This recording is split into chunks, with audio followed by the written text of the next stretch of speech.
ये सरकार जो है पीडीए से इतना घबरा गई है, इतना बौखला गए हैं ये लोग कि इनके पास कोई काम दिखाने को नहीं है। एक विशेष समुदाय के लोगों को टारगेट कर रही है सरकार, बुलडोजर की बात कर रही है सरकार। बुलडोज़र अभी एक संभल की मस्जिद पर चलाया, बीच में इन सब चीज़ों पर सुप्रीम कोर्ट ने रोक लगा दी थी और ये अपनी कब्र खुद खोद रहे हैं। इनको ये हमारी जनता इस 27 में सबक सिखाने का काम करेगी। आजम खान साहब अब रिहा हुए, इरफान सोलंकी जेल में थे। ये नेता जो है, क्योंकि ये पार्टी के एक मजबूत पिलर, और 24 में हमने इन्हें दिखाया है और 27 में तो इन्हें ऐसा सबक सिखाएंगे कि ये याद करेंगे। नमस्कार, स्वागत है आपका न्यूज 80 पर। मैं हूं आपके साथ राहुल राणा। 2027 विधानसभा चुनाव से पहले उत्तर प्रदेश में तमाम मुद्दे सियासी चर्चाओं में है और सियासत में निशाने पर है एक विशेष समुदाय। आई लव मोहम्मद मुद्दा हो या संभल की घटना हो या फिर तमाम वो मुद्दे जो इस वक्त विपक्ष पर कटाक्ष के तौर पर सरकार के लोग कर रहे हैं। मेरे साथ है तमाम बातचीत करने के लिए इकरा हसन जी, समाजवादी पार्टी से कैराना से सांसद है। सबसे पहले आपका स्वागत मैडम। जी धन्यवाद बहुत। आप आई लव मोहम्मद पोस्टर को लेकर विवाद हुआ, बरेली से लेकर कानपुर तक तनाव, कैसे देखते हैं आप इस मामले को? देखिए, ये एक बेफिजूल के मुद्दे को उठाया जा रहा है। आई लव मोहम्मद में कोई ऐसी अभद्र बात नहीं है जिससे किसी को भी आपत्ति हो। आई लव श्री राम या आई लव कृष्णा कोई लिखेगा, उससे अगर मुस्लिम समुदाय के किसी व्यक्ति को आपत्ति है तो ये उनकी बेवकूफ़ी है। यही सेम बात दूसरे समुदाय पे लागू होती है। अगर मेरे सांस लेने से भी अगर अब दिक्कत होने लगी तो ये तो सरासर जो सरकार है उनकी द्वेष भावना से ये मामला चल रहा है, क्योंकि ये सरकार जो है पीडीए से इतना घबरा गई है, इतना बौखला गए हैं ये लोग कि इनके पास कोई काम दिखाने को नहीं है कि इन्होंने 10-11 साल में क्या किया है। ख़ास तौर पर उत्तर प्रदेश सरकार की अगर आप बात करें, इन्होंने हाईवे बनाए उनके क्या हालात हैं वो सबके सामने है। एक जो चित्रकूट जाता है वहाँ पे हमारा बहुत जाना हुआ, तो वहाँ उस हाईवे के क्या हालात हैं वो वहाँ के लोग समझते हैं, जो उन पर सवारी कर रहे हैं वो समझते हैं। 300 किलोमीटर अगर आप उस पर चढ़ गए, आपको कोई पेट्रोल पंप भी नहीं दिखेगा। तो पता नहीं किस हिसाब से ये प्रदेश में विकास का कार्य कर रहे हैं। और क्योंकि दिखाने को रिपोर्ट कार्ड में जब कुछ नहीं है और धीरे धीरे इन्हें अपने खिलाफ माहौल बनता दिख रहा है, तो वापस जो एक काट की हांडी इन्हें चढ़ानी आती है, हिंदू मुस्लिम कर देते हैं।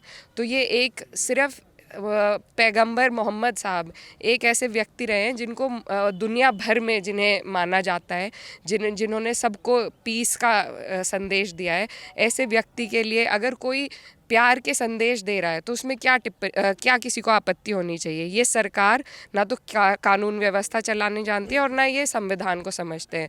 तो जो लोग संविधान को ही नहीं समझते, ऐसे लोगों को सत्ता में रहने का अधिकार नहीं है और ये अपनी कब्र खुद खोद रहे हैं। इनको ये हमारी जनता इस 27 में सबक सिखाने का काम करेगी। जो जनता के मुद्दे हैं, जनहित के जो मुद्दे हैं, आज हमारे लोग बिजली की समस्या से त्रस्त हैं। आज़ादी के इतने साल बाद भी बिजली, पानी, सड़क, इनकी व्यवस्था सरकार करा नहीं पा रही है और सिर्फ हम लोगों को आपस में लड़ाने के अलावा इनके पास कोई रास्ता नहीं है। बीच में इन सब चीज़ों पर बुलडोज़र अभी एक संभल की मस्जिद पर चलाया, बीच में इन सब चीज़ों पर सुप्रीम कोर्ट ने रोक लगा दी थी, इन पर शिकंजा कसा गया था। अब जब इन्हें अपनी सियासी ज़मीन खिसकती दिख रही है तो इनके पास और कोई रास्ता है नहीं। इनकी राजनीति सिर्फ हिंदू मुस्लिम से चलती है, वही ये दोबारा उठाने का मामला कर रहे हैं। मेरी आपके माध्यम से अपने लोगों से यही अपील है कि इनके फेंके हुए पासों में ना पड़े।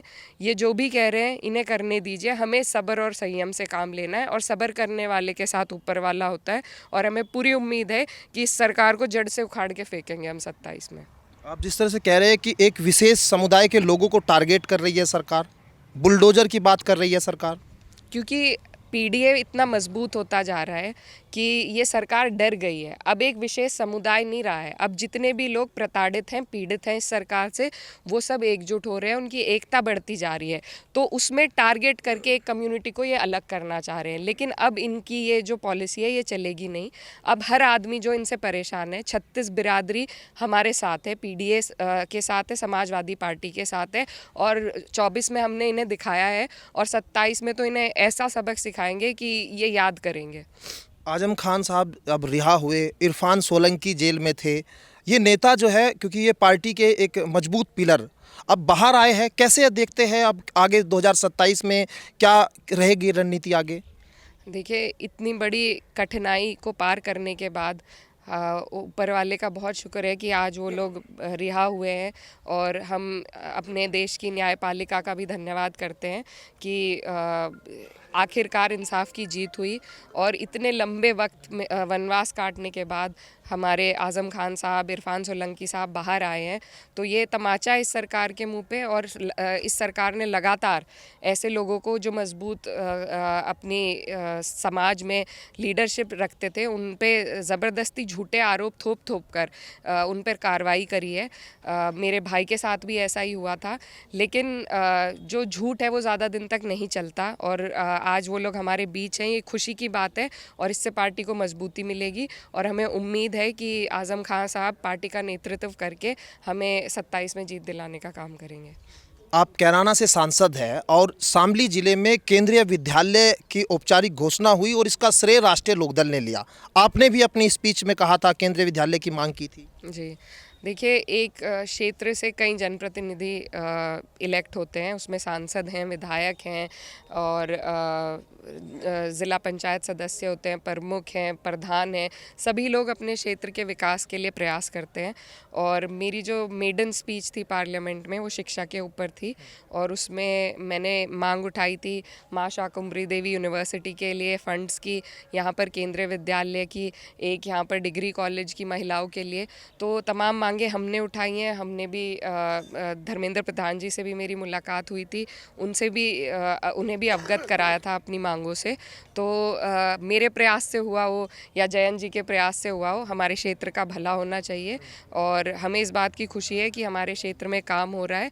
तो बस यही बधाई का पात्र हमारी जनता है कि उन्होंने मुझे मौका दिया, और जो मौका मुझे दिया उसका मैंने फ़ायदा उठाते हुए अपने क्षेत्र की जो जायज़ डिमांड है वो रखी। एक बलवे के चौराहे की मांग थी, वहाँ पर ब्लैक स्पॉट था, वहाँ पर 9 ब्लैक स्पॉट उधर पाए गए थे। कई बार हमारी NHAI के अधिकारियों से मीटिंग हुई इस संबंध में।